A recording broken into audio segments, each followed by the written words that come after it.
Hello and welcome to Main Street Matters by Heart on Main Street, the podcast that knows it's never too late to make yourself the best version of you that you can be. I am your host, Patrick Kaiser. August already. It feels like just a few days ago that we were entering summer, and now we're already at the tail end. I hope you've been enjoying our summer sourcing series, webinars, and podcasts.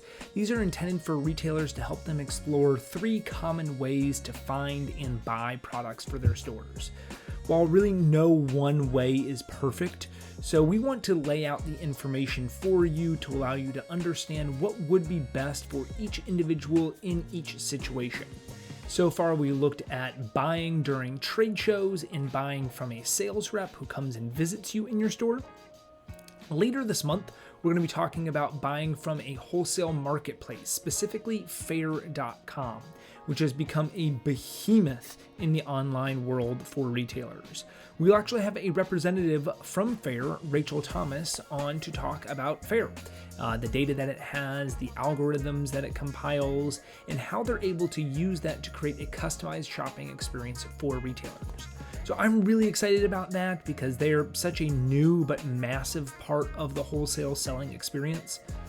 You can register for this or other upcoming webinars that we have through our website, heartonmainstreet.org. After this series, I will do a kind of meta-analysis of the 3 conversations and looking at ways to source products. I'll talk about the benefits of each, the drawbacks of each, and when you would want to use each method in order to grow your business. So that will come sometime in September. Since we're talking about Heart on Main Street's webinars, I also wanted to mention that our September webinar will examine visual merchandising strategies for the holiday season with Georgianne Bender of Kaiser & Bender. No relation on the Kaiser part. I know it seems crazy to already be talking about the holiday season when it's 90 degrees outside, but that webinar will be September 18th. And by then we're practically in October already, and Halloween is right around the corner.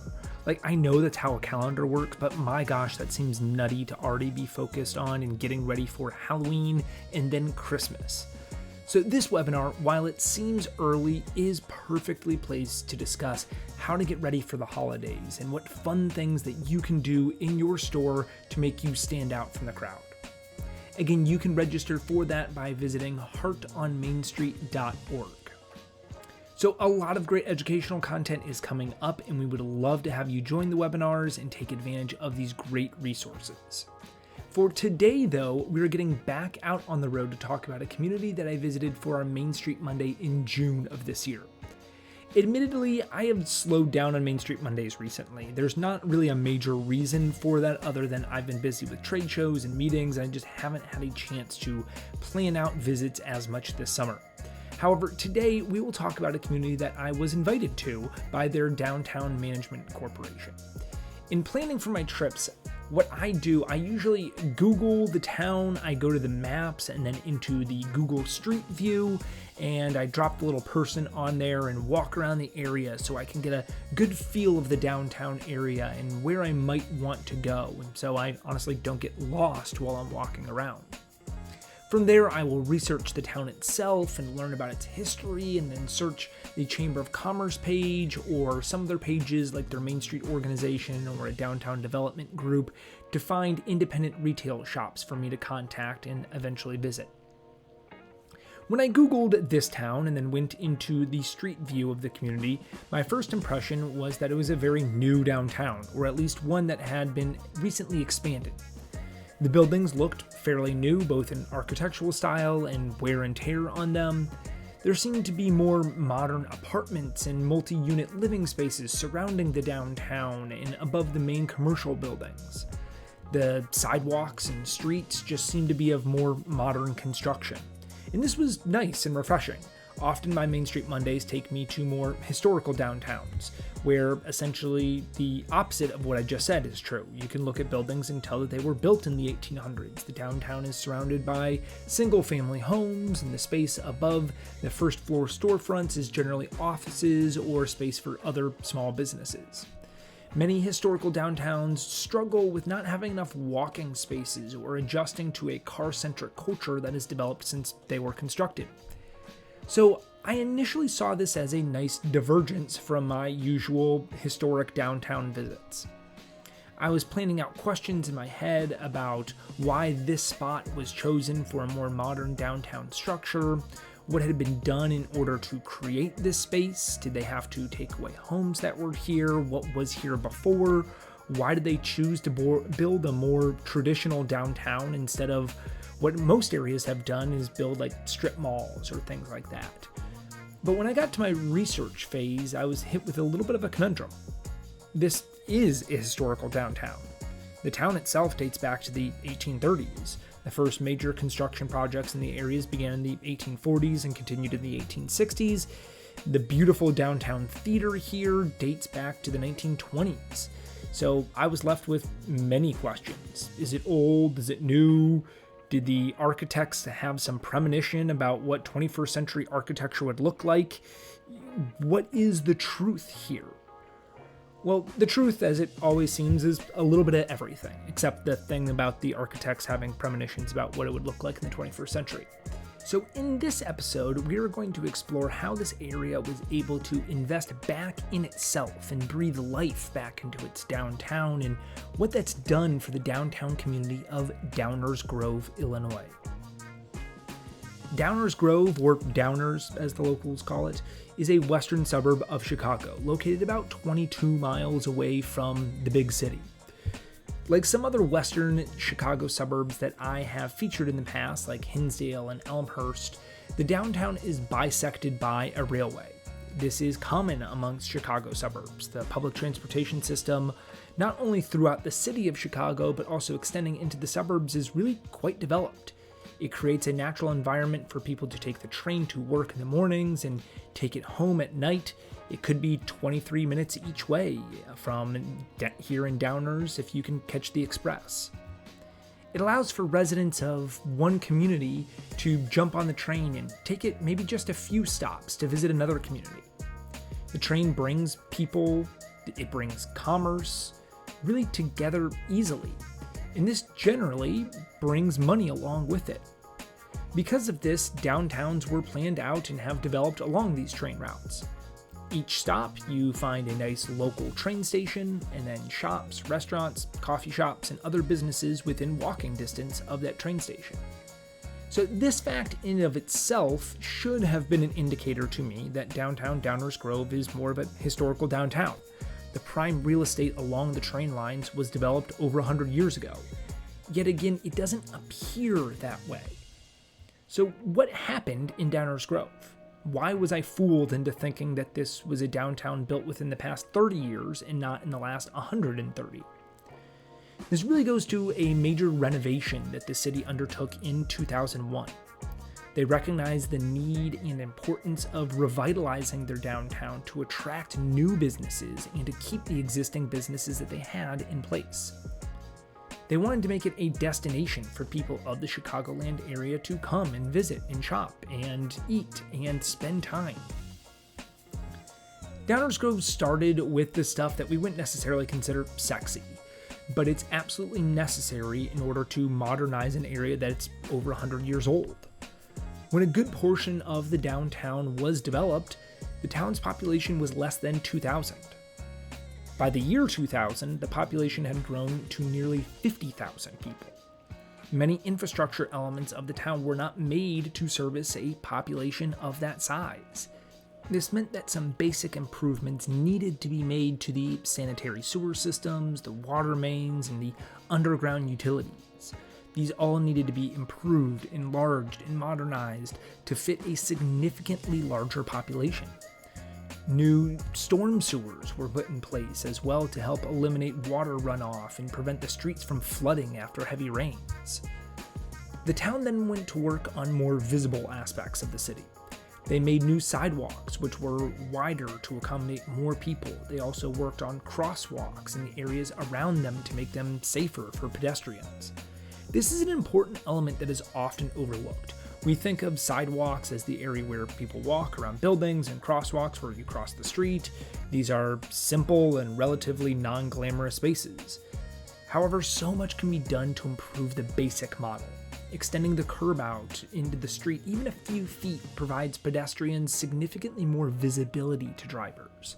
This generally means eliminating a street parking space, but the benefit of reducing potential accidents and allowing pedestrians to feel safer while walking in the downtown area far outweighs the cost of construction. You can also use this area to beautify by adding flowers and plants or maybe artwork that really enliven the downtown. And then the construction of a new parking deck in this project really offset any loss of street parking that would come with the larger walking space and crosswalk areas. The streets were resurfaced and redesigned to not only accommodate more traffic in the city, but also make them easier to navigate.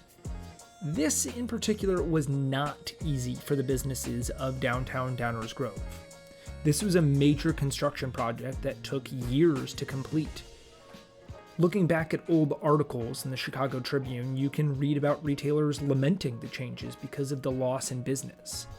One retailer in particular, Herbert's Men's Shop, is quoted as saying that they survived a world war, the opening of 2 nearby malls, fluctuations in the economy, changes in fashion, but this construction has been their hardest challenge yet.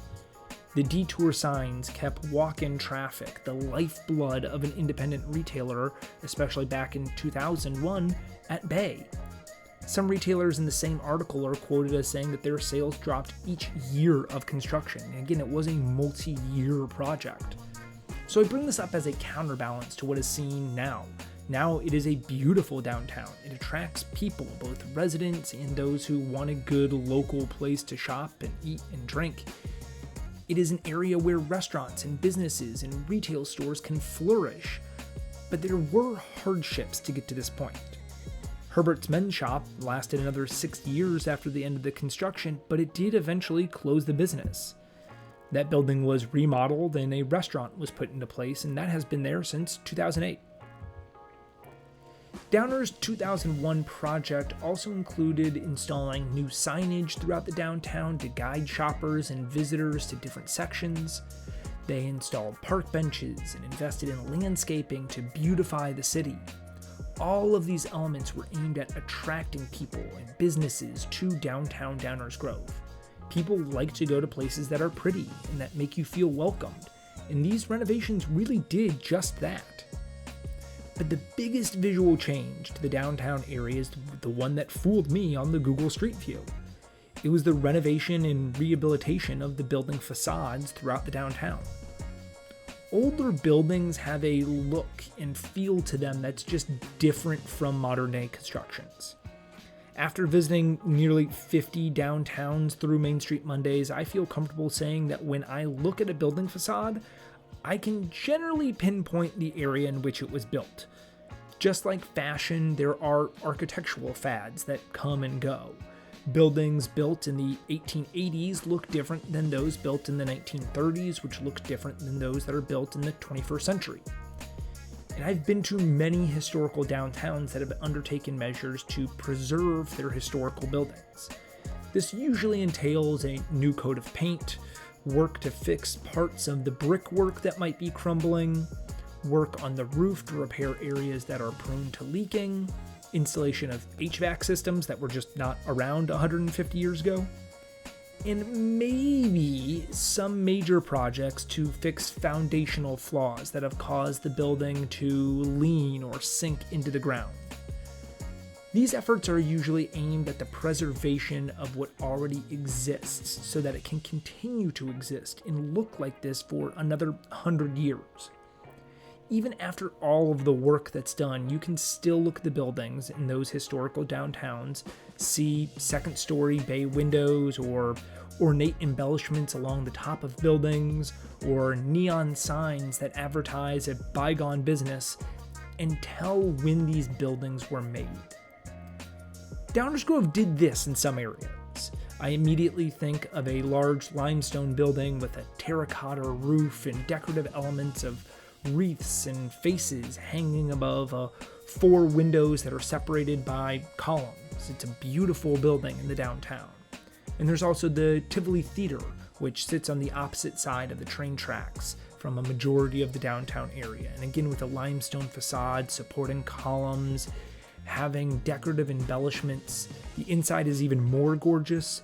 Even when it was constructed in the 1920s, it was meant to resemble a French Renaissance theater, and the restoration of this piece of history is exquisite. And really, it is a piece of history. It was the first theater in a large county in the Chicagoland area to have talkies. But other parts of the downtown, there was full-scale renovation of the buildings and the facades. They look like they were built 20 years ago. In pictures of the area prior to construction, Herbert's Men's Shop, which I mentioned before, was a mid-century dream. Neon sign out front, starburst accent pieces. It looked like something you might see in an episode of Leave It to Beaver. Post-renovation, the building is a relatively nondescript beige-ish faux limestone exterior with some stonework embellishments near the bottom of the building. It looks nice. It looks more modern, but if I'm to be honest, it's lost the character that Herbert's Men's Shop had. A similar renovation has been done to the storefront next door, which lean more heavily into the limestone brick appearance and columns that are outlining the entrance of the store. There's a historical feel to it, but it's clearly more modern. In today's world, any business could fit into these spaces. They are not limited to being a certain type of store or business by their outward appearance. So, although I say it's lost some character, from the town's perspective, it's gained flexibility and versatility to attract more businesses with a more modern appeal. The city has also built brand new multi-use commercial residential apartment buildings across the street from the main train station, which is fantastic for bringing living spaces into the downtown that weren't there before, and then making them easily accessible for those who want to be a part of the downtown, but maybe don't work there and then need to commute to work. I love that they did this. Overall, the renovations have transformed downtown Downers Grove. It has been modernized, but still has maintained its charm and quaintness. There's a wonderful mix of historical and modern, and the area is growing. Over 300 businesses now reside in the downtown, an incredible growth from where it was prior to the 2001 project. There are more people living downtown. There are more events going on. There's more community development that's possible. It may have been a pain for some businesses and the residents to get to this point, but it's paid off in spades. They were even honored by the American Public Works Association with the National Award for Historic Restoration and Preservation. So that's a whole lot of talk about its development, the growth of business in the area, and how it got to where it is now, but I've really yet to talk about any of the great businesses that I met while I was there. And really that's what I want to talk about and focus on. So I promise for the rest of this episode, I will not say modernize, I will not say facade or embellishments, and that we'll talk about our retailers there.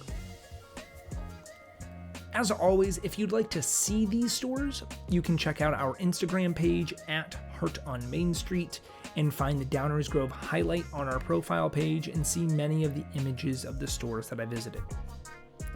I'll start with Happy Dog Barkery, which is a pet store and dog bakery that's celebrating its 20th anniversary in Downers Grove. In many ways, this is a locally owned independent pet store, mostly for dogs, but they did have some other items for other pets.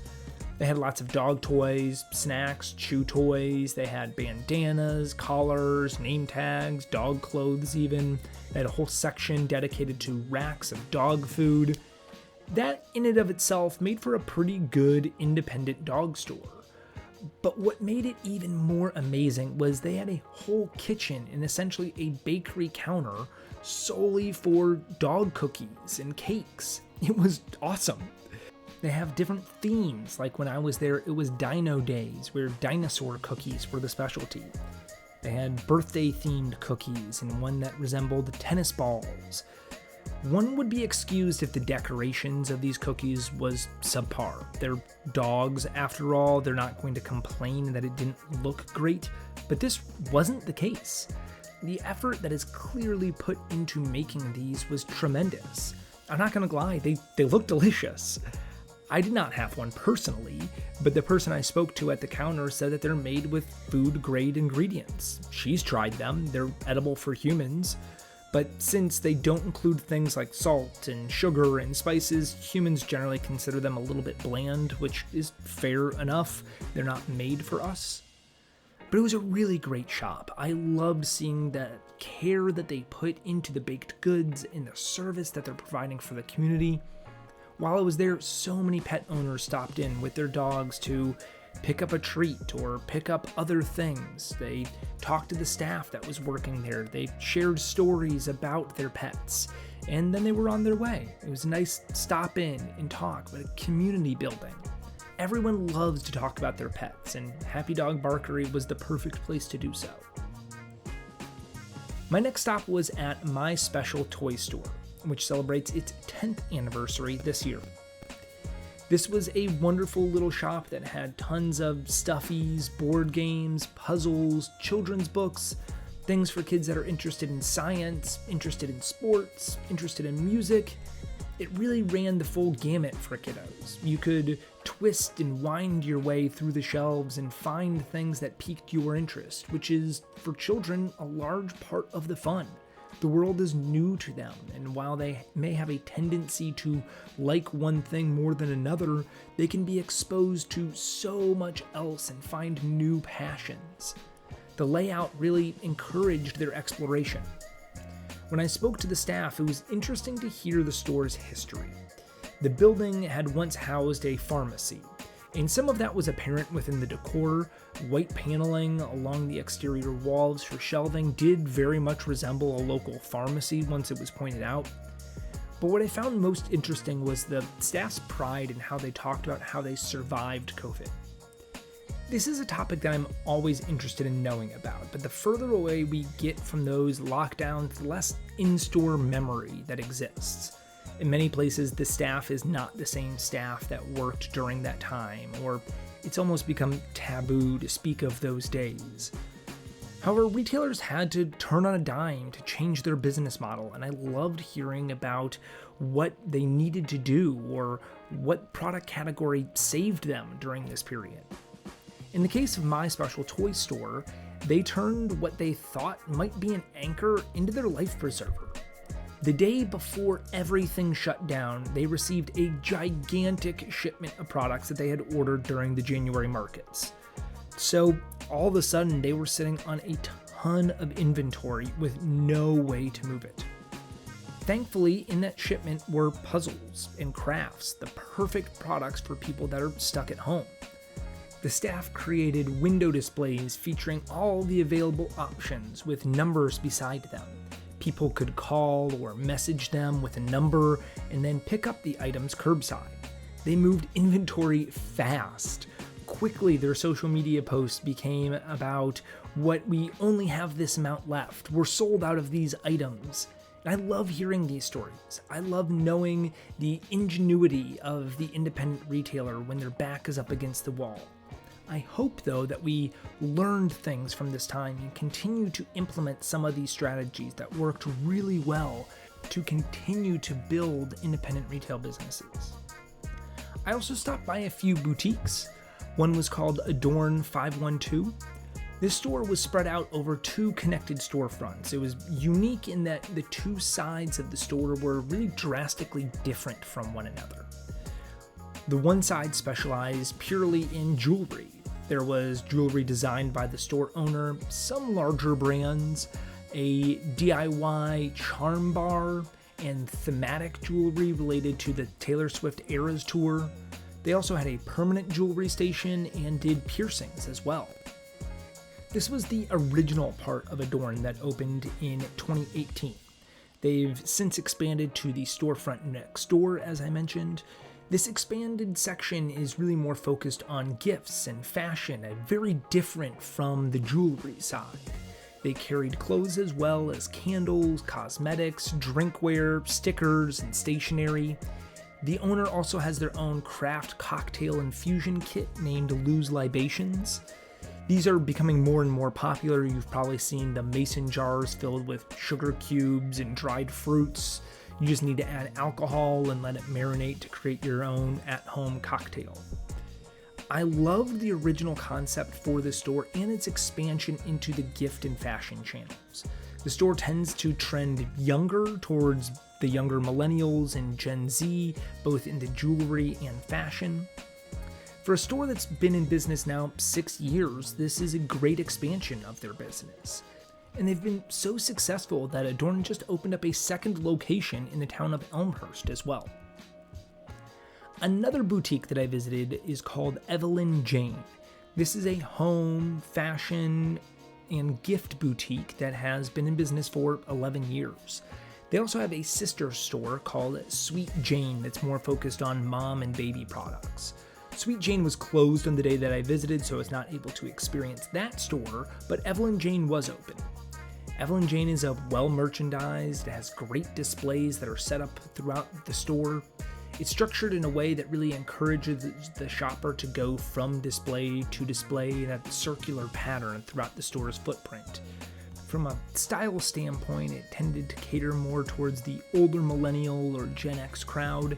There are more home decor items in Evelyn Jane that would appeal to those generations that tend to be more homeowners.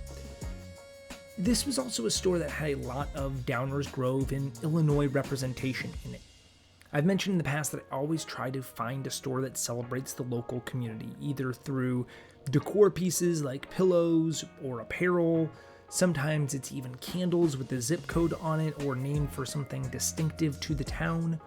I like these because I like to pick up a sticker from these towns that I visit, and these stores tend to have those. But I also really like this element of town pride. People should be proud of where they come from, the good things and the bad things. It molds us into who we are. And I think that there should be an opportunity for people to be able to demonstrate this pride by buying things that represent their hometown. Town pride is a culture that has to be built and cultivated, and without the ability to represent your town, you can't build that culture.